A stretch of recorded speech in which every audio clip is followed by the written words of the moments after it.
요한계시록 5장은 4장에 이어서 천상의 예배가 계속해서 이어지고 있습니다. 천상의 예배는 우리가 나중에 영원한 천국에 들어가서야만 경험하는 예배라고 보여주시는 것이 아닙니다. 이 지상에서 우리가 살 동안에도 이 천상의 예배를 경험할 수 있다는 것을 우리에게 보여주시기 위함입니다. 예배는 보이는 세상에서만 이루어지는 것이 아닙니다. 우리의 예배는 보이는 세상에서 이루어지지만 보이지 않는 하늘 보좌에 상달되는 예배로서 우리 사람만이 아니라 만물이, 또한 보이지 않는 천군의 천사까지도 함께 예배에 참여하는 것임을 보여주고 있습니다. 4장에 나타난 예배의 중심에는 보좌에 앉으신 하나님이 계셨습니다. 보좌에 앉으신 하나님은 만물을 창조하신 하나님이시요, 만물을 그분의 기쁘신 뜻대로 통치하시는 하나님이십니다. 만물을 창조하시는 하나님께 마땅한 경배와 찬양과 존귀와 영광과 감사가 돌려져야 합니다. 또한 만물을 내버려 두시는 것이 아니라 하나님의 뜻대로 통치하고 계시기에 그 하나님께는 영광이 돌려져야 하는 것입니다. 내 생물들이 그 존귀한 하나님께 찬양을 올려드릴 때 24장로들이 함께 경배했습니다. 24장로들은 하나님께서 쓰여주신 면류관을 그 앞에, 보좌 앞에 내려놓으며 경배했습니다. 그리고 이렇게 고백했습니다. 주 우리 하나님이시여 영광과 존귀와 능력을 받으시기에 합당하십니다. 주께서 만물을 창조하셨고 주의 기쁘신 뜻으로 인해 만물이 존재했고 또 창조됐습니다. 만물을 창조하시고 또한 그 창조하신 만물을 그분의 뜻대로 붙드시는 하나님은 우리의 경배를 받으시기에 합당하십니다. 우리의 모든 예배에, 내용에, 우리의 신앙의 고백에, 우리의 찬양에 반드시 포함되어야 될 것, 만물을 창조하시고 그분의 뜻대로 통치하고 계시는 하나님을 높여드리는 것입니다. 예배는 우리의 감정을 따라, 기분에 따라 시간이 나기에 드리는 것이 아닙니다. 우리의 모든 감정과 때로 우리의 상황도 뛰어넘어서 만물을 창조하시고 통치하시는 하나님께 마땅히 돌려져야 하는 예배로 우리가 함께 올려드리는 것입니다. 5장에 나타난 예배의 중심에는 하나님의 아들 어린 양 예수 그리스도께서 계십니다. 어린 양 예수 그리스도께 드려지는 이 경배가 창조주 성부 하나님께 드리는 예배와 동등하게 드려지는 것에 주목해야 하는 것입니다. 예수님은 삼위일체 한 분, 하나님의 한 분이시기 때문입니다. 그 어린 양 예수님께서 경배를 받으시는 이유는 어린 양 예수께서 이루신 구속 때문입니다. 이 구속은 영어로는 리뎀션이라고 하죠. 오늘 이 시대에는 잘 없는 상황이기 때문에 이해하기가 어려운 경우가 있습니다. 성경 당시에 그 시대에는 종의 신분이 있었고 때로 경제적인 어려움, 여러 가지 사회의 어려움으로 인해서 종으로 팔려가는 일들이 다반사였습니다. 그랬을 때 그 종으로 팔려간 이유를 해결하고, 그것이 금전적인 문제라면 그 빚을 해결하고 다시 그 사람이 자유케 되는 것, 종으로 팔려갔다가 다시 자유의 신분을 얻게 되는, 회복되는 것을 가리켜 구속, 리뎀션이라고 말한 것이죠. 오늘 종의 신분이 없는 사회에는 명확하게 이런 의미가 없지만은 이것은 죄의 종으로, 사단의 종로로 타던 우리들이 죄로부터, 사단으로부터 자유케 되어서 원래 하나님과의 올바른 관계로 회복되도록 하는 일에 대가를 치르는 그분의 역할이 바로 예수 그리스도의 어린 양의 사역이라는 것입니다. 4장에서는 하나님의 창조하심으로 인하여 경배를 드리고 5장에서는 예수 그리스도의 구속하심으로 인하여 예배가 드려집니다. 이제 5장의 장면을 살펴보면 5장 처음부터 어린 양이 처음부터 나타나지는 않습니다. 제일 먼저 요한이 본 그 장면에는 보좌에 앉으신 하나님의 오른손에 책이 들려있는 것이 나타납니다. 우리말 성경의 책으로 번역되었습니다만 당시 문화적 상황으로 보면 두루마리 형태의 책이었을 겁니다. 앞뒤로 기록될 만큼 많은 내용이 기록되어 있습니다. 또 7 인봉으로 이 책이 닫혀 있습니다. 당시 로마 시대에는 중요한 법률 문서나 유언장과 같은 문서는 개봉되기까지, 유언장 같은 경우에 유언한 사람이 죽은 이후에야 합당한 자격을 가진 사람이 그 인봉을 뗄 수 있게 되었죠. 7번으로 7인으로 인봉되었다라는 것은 그 합당한 자격이 있는 사람만 그 책을 열 수 있도록 하기 위함이죠. 이 책은 보좌에 앉으신 하나님의 심판 계획을 담고 있는 책입니다. 구약의 선지자들에게 하나님께서 여러 번 이 하나님의 심판 계획이 봉인되어 있어서 아무나 열어볼 수 없다는 것을 말씀하셨습니다. 이사야 29장 11절의 말씀을 보면 이 모든 환상이 너희에게는 봉인된 두루마리의 말씀과도 같다. 그러나 만약 너희가 그를 읽을 수 있는 사람에게 그 두루마리를 주면서 이것을 꼭 읽어주십시오라고 부탁하면 그는 봉인되어 있어서 읽을 수 없습니다 라고 대답할 것이다 라고 예언하셨습니다. 다니엘 12장 8절 9절에서도 이런 말씀이 있습니다. 함께 읽어볼까요? 시작. 나는 듣고도 무슨 뜻인지 몰랐습니다. 그래서 내가 물었습니다. 내 주여, 이 모든 일이 어떻게 끝나겠습니까? 그가 대답했습니다. 다니엘아, 가거라. 그 말씀은 마지막 때까지 은밀하게 간직하고 덮어둘 것이다. 이사야와 다니엘 선지자에게 공통되게 말씀하신 것, 봉인되어 있는 하나님의 심판 계획이 있고, 이것은 글을 읽는다고 해서 읽을 수 있는 것이 아니다. 이것은 자격이 있는 자만 이 책을 열 것이다. 이 책을 연다는 것은 그 계획을 실행하는 역할을 한다는 것을 의미하는 것입니다. 요한이 본 그 장면에서 강한 천사가 큰 소리로 외쳤습니다. 누가 이 책을 펴며 그 인을 떼기에 합당한가?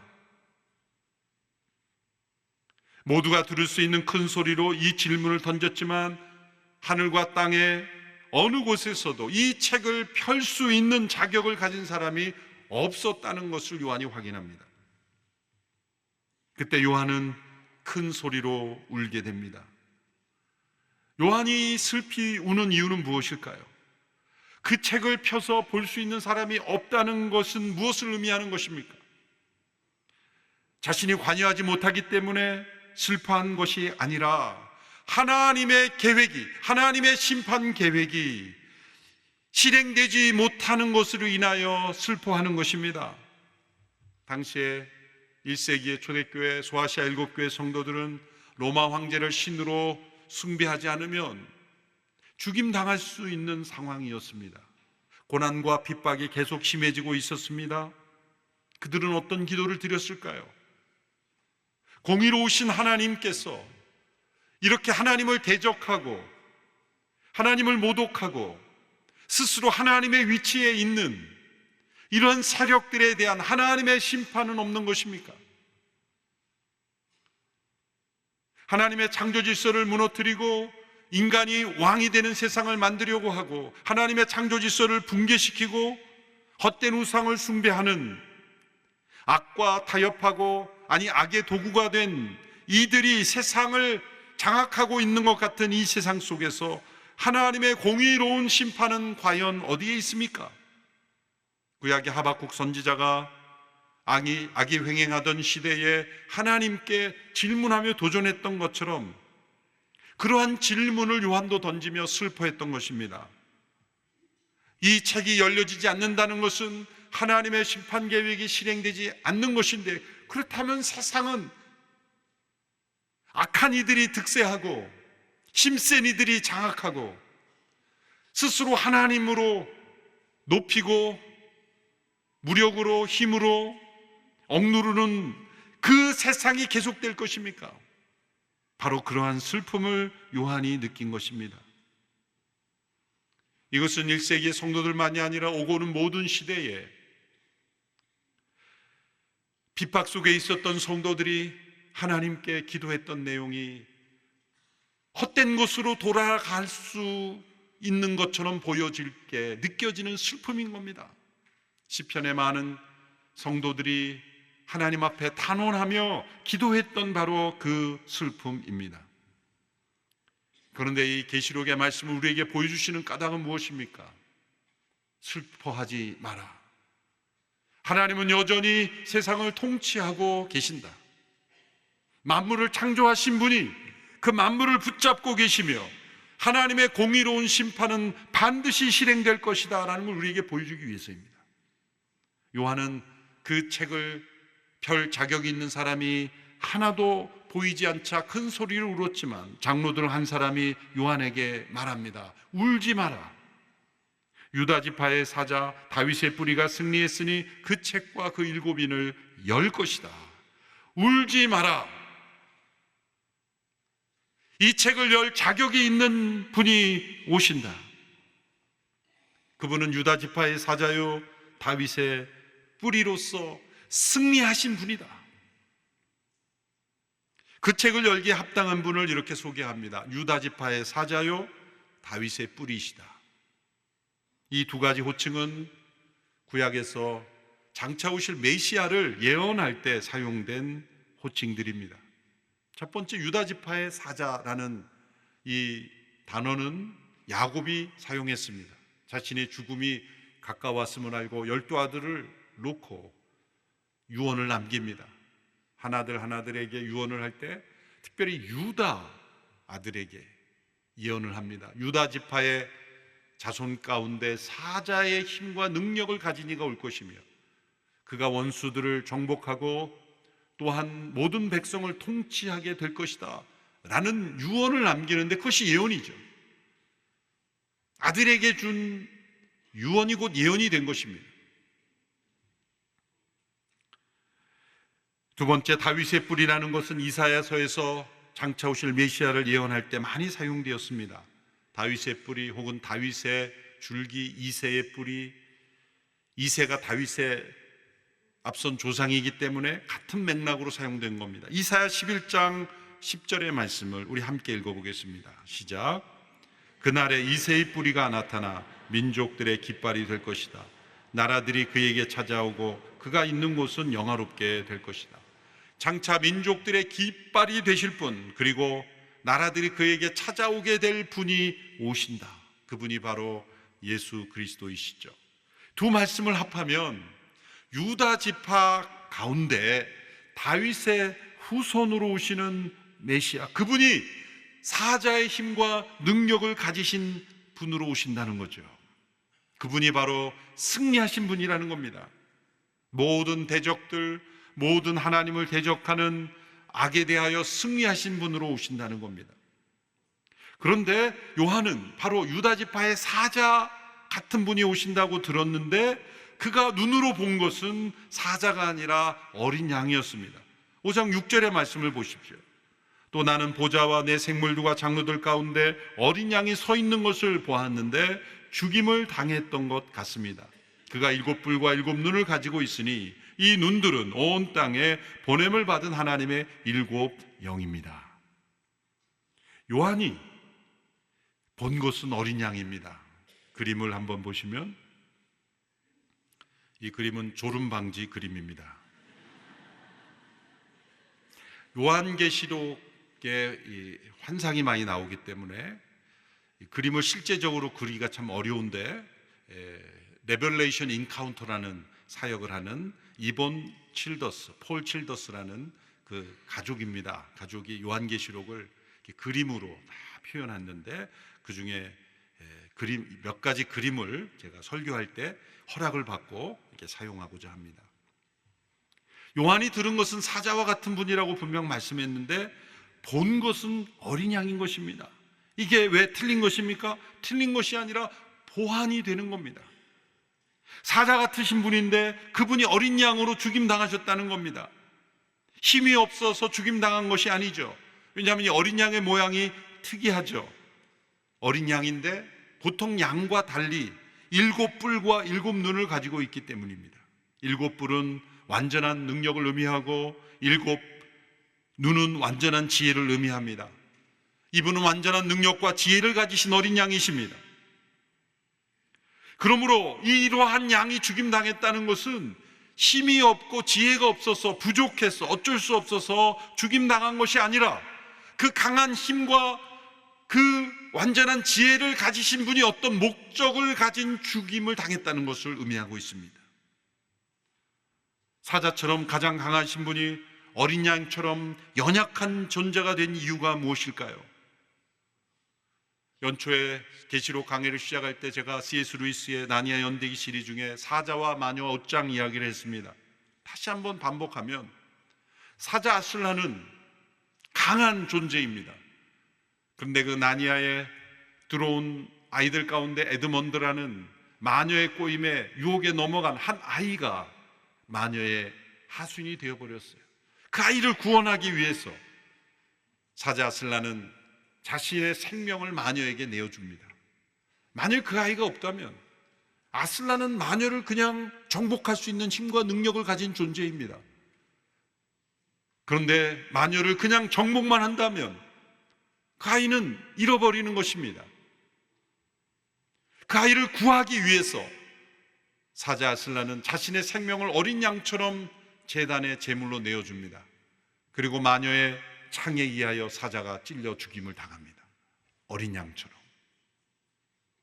그러나 그 사자는 다시 살아났고 죽임당함으로 그 에드먼드를 구출해내고 다시 살아남으로써 그 나니아를 다시 회복시키는 그런 동화 이야기죠.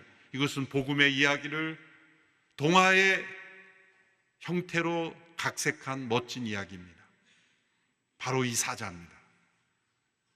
요한이 들려왔던 유다 지파의 사자 같으신 분이 오셨지만 그분은 어린 양으로 죽임을 당하십니다. 왜일까요? 그것은 우리의 죄를 대속하시고 구원하시기 위해서입니다. 우리 모두가 담당해야 될 죽음, 하나님의 진노 가운데 있는 죄의 싹스로 치료해야 되는 그 죽음을 어린 양의 죽음으로 대신 담당하심으로 우리를 자유케 하시고 구속하시기 위하여 그 강한 힘과 지혜로 대신 죽임을 당하신 것입니다. 요한복음 10장 18절의 말씀을 보십시오. 우리 같이 읽어보겠습니다. 시작. 누가 내게서 생명을 빼앗는 것이 아니라 내가 스스로 내놓는 것이다. 나는 그것을 내놓을 권세도 있고 또 다시 얻을 권세도 있다. 이 계명은 내가 아버지께로부터 받은 것이다. 누가 내게서 나의 생명을 빼앗아가는 것이 아니다. 십자가의 죽음은 어쩔 수 없어서 그 생명을 빼앗긴 것이 아니라 내가 내놓는 것이다. 자발적으로 내놓는 것이다. 무엇을 위해서? 구원을 위해서, 하나님의 계획을 이루기 위해서, 우리를 구속하시기 위해서. 사자처럼 강하신 분이 어린 양처럼 연약한 존재로 죽임 당하심으로 모든 하나님의 진노를 대신 담당하심으로 우리를 구속하신 것입니다. 어린 양의 승리는 죽임 당한 어린 양의 승리입니다. 십자가의 승리입니다. 사자의 힘으로써 이룬 승리가 아니라 어린 양의 승리입니다. 어린 양이 이렇게 승리하셨다면 어린 양을 따르는 이들의 승리도 또한 마찬가지 십자가의 길로 승리하는 승리가 되어야 합니다. 교회가 가질 수 있는 승리는 어린 양의 승리입니다. 십자군의 승리가 아닙니다. 역사적으로 십자군이 십자가를 내세우고 사자 같은 힘을 모아 세상을 정복하려 한 것은 하나님의 뜻과 계획에서 벗어났다는 것을 우리는 역사를 통해 알고 있습니다. 십자군으로서의 승리가 아니라 자기를 부인하고 십자가에 못 박힌 자로서의 승리, 그것이 어린 양의 승리였고 어린 양을 따르는 이들의 승리가 되어야 한다는 것입니다. 다시 한번 그림을 보여주시면 어린 양이 보좌에 앉으신 이의 오른손에서 책을 받아 드실 때 네 생물과 24장로들이 각기 하프와 향기가 가득 담긴 금대접을 들고 어린 양 앞에 엎드려 새 노래를 부르게 됩니다. 두 가지를 하죠. 하나는 금대접, 향이 가득 담긴 금대접을 드리며 새 노래를 부릅니다. 이 금대접에 담긴 향은 성도들의 기도라고 했습니다. 예수 그리스도의 이름으로 드려진 성도들의 기도가 얼마나 천상에서 소중하게 여겨지는지를 보여주는 것입니다. 어린 양 예수 그리스도를 의지하며 드려진 기도는 결코 헛되게 땅에 떨어지지 않습니다. 금대접에 담긴 향으로 우리 주님께 드려지는 것입니다. 하나님의 목적과 계획을 이루는 데 있어서 성도들의 기도를 매우 소중하게 사용하신다는 것을 우리는 믿어야 합니다. 또한 새 노래가 드려집니다.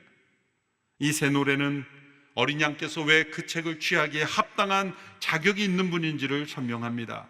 5장 9절 10절의 말씀 우리 같이 함께 읽겠습니다. 시작.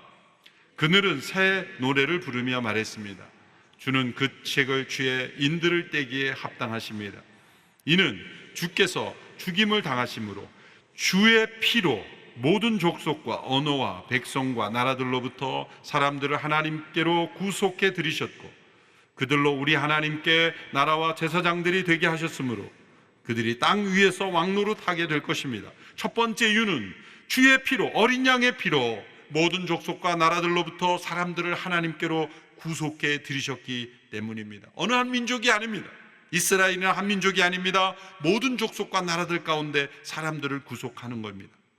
구속이 무엇인지를, 이 어린 양을 통한 구속이 무엇인지를 우리에게 보여주기 위해서 역사적으로 하나님께서 먼저 행하신 일이 바로 출애굽 사건입니다.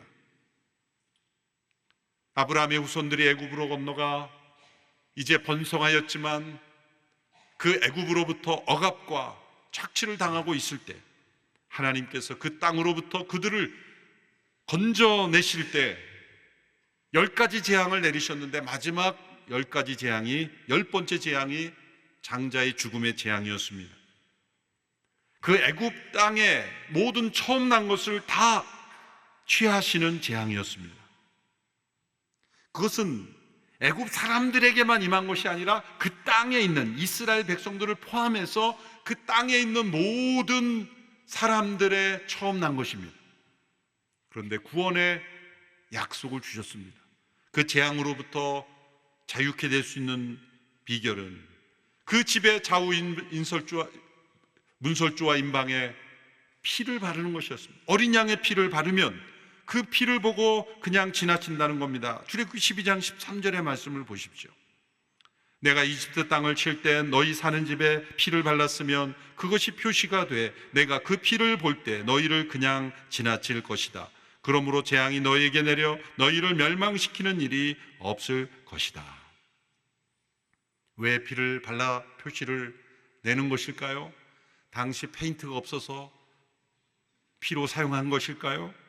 단지 식별의 표시만이 아닙니다.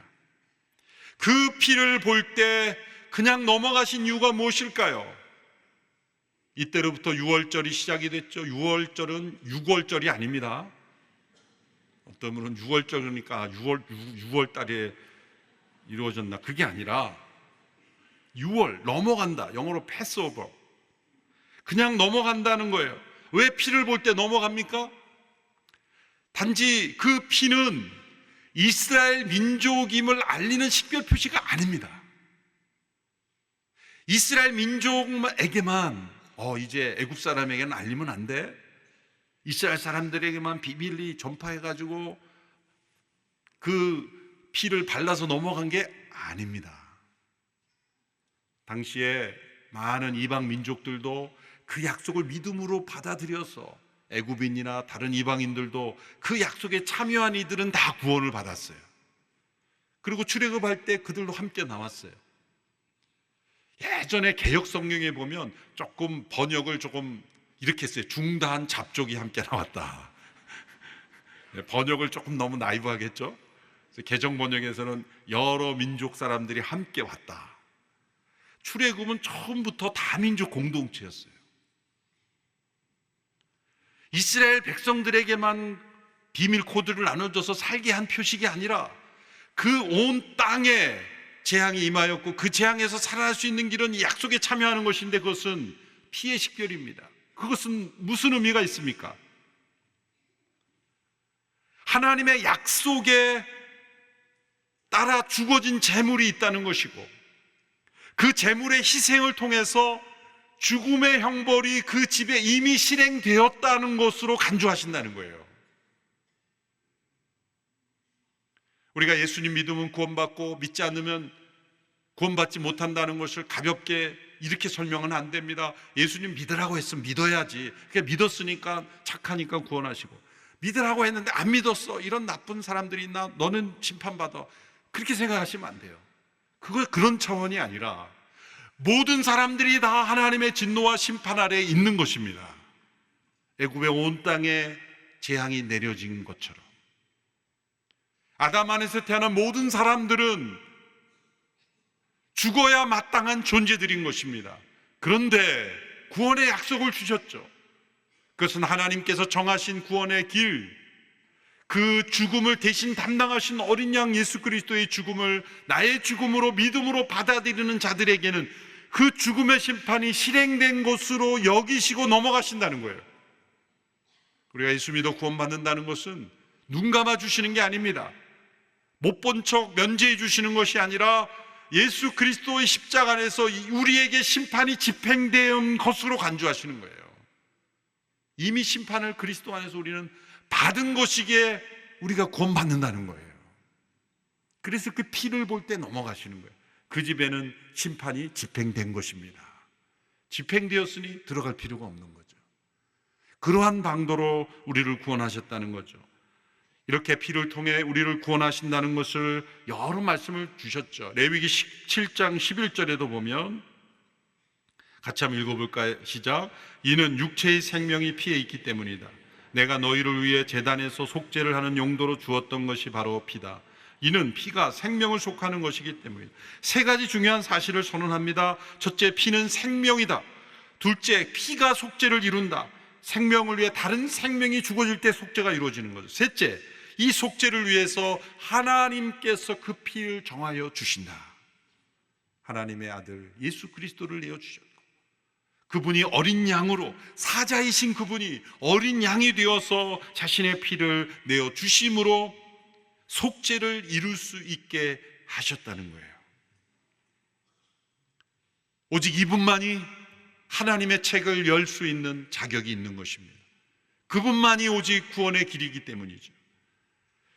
출애굽기 12장에서 그분 어린 양을 표시할 때 쓴 관사를 보면 매우 흥미로운 사실이 발견됩니다. 왜냐하면 복수가 쓰여지지 않았다는 거죠. 출애굽할 때 많은 이스라엘 백성들이 각 집마다 어린 양이 있는데 뭐 몇 집이 나누어서 쓸 수는 있겠지만 한 마리를 잡아서 모든 민족이 다 쓸 수는 없잖아요. 많은 양이 잡혀졌을 텐데 단수로 항상 쓰셨다는 거예요. 그것은 하나님의 심중에는 오직 한 마리의 양, 하나님의 어린 양, 갈보리의 어린 양만이 있었기 때문이에요.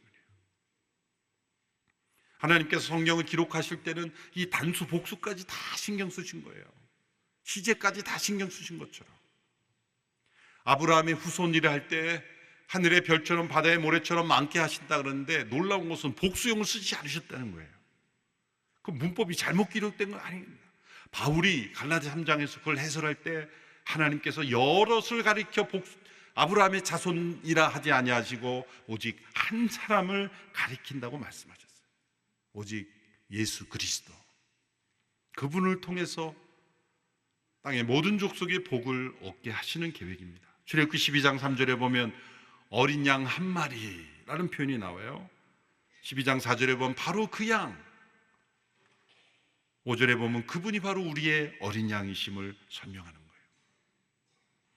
그러므로 하나님의 손에 있는 그 책을 펴서 그 하나님의 계획을 실행할 유일한 분은 오직 예수 그리스도. 왜? 그분이 자신의 피로 우리를 구속하셨기 때문에. 두 번째 이유는 구속한 백성들을 제사장들이 되게 하시기 때문입니다.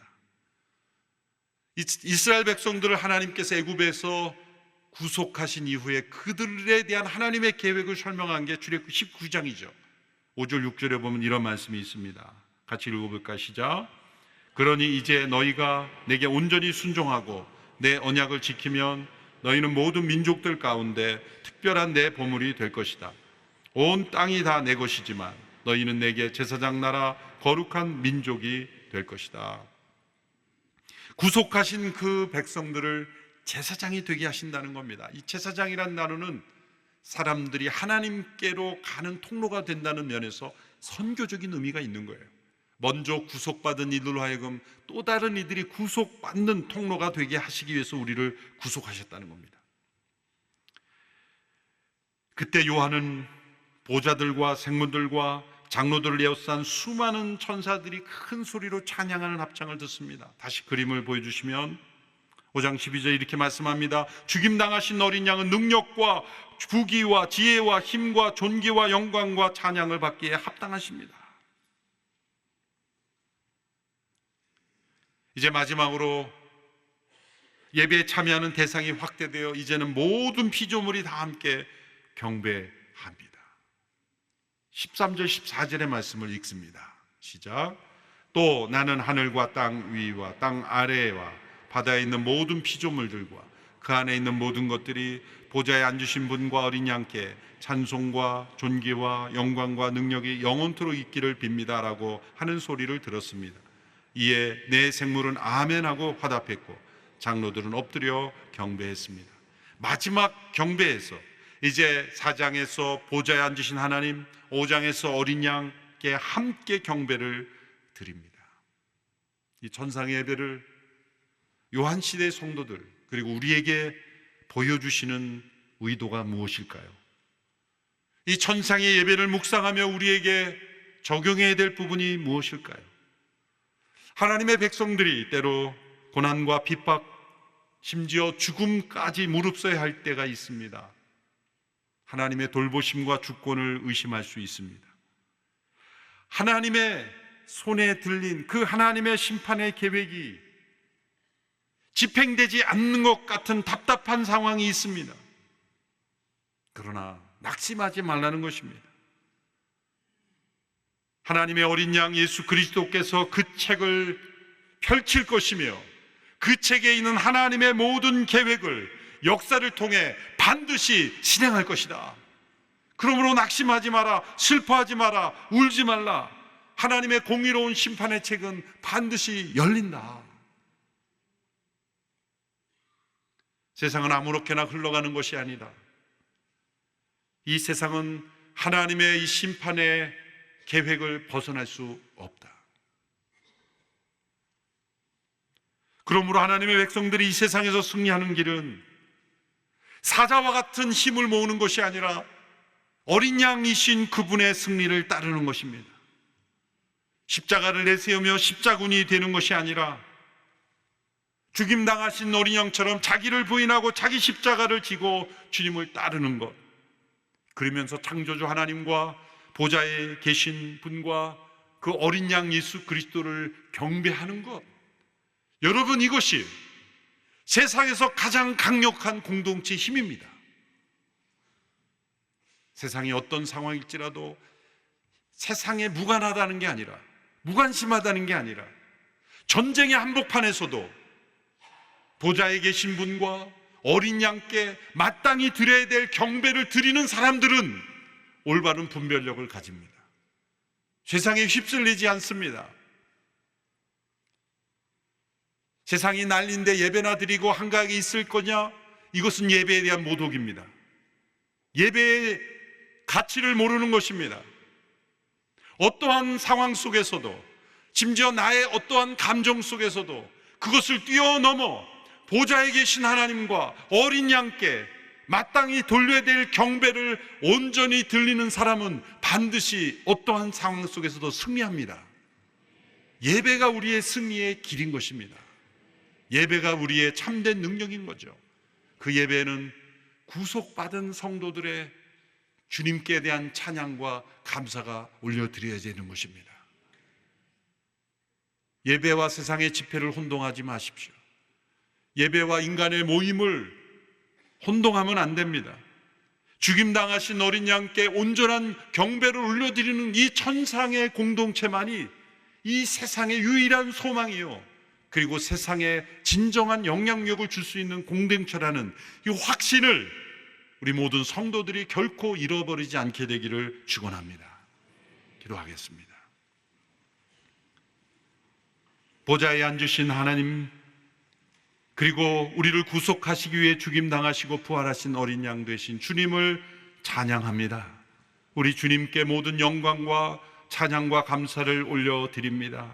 우리 예배가 참되게 하시고 거룩하게 하여 주시고 마땅한 합당한 예배 올려드리는 저희들이 되어서 이 세상 한복판에서도 승리하는 어린 양을 따르는 이들이 되게 하여 주시옵소서. 예수님의 이름으로 기도하옵나이다. 아멘.